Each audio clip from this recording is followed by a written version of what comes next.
Hello my friends, welcome back to another video of TechCover. Today in this video I just want to show you how to check out any DM on Instagram without seeing. So if you just want to know about this, follow my video instruction. First of all, just gonna type something from this Instagram to my other one.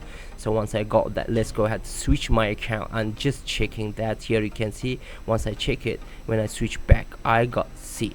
So this is all about how to check this kind of messages in Instagram without seeing. So go on the setting, just find out this option and then tap over here, show a message, then just turn off. Once turned off, you can just view all the messages without seeing. So let's go ahead to type with our other Instagram account.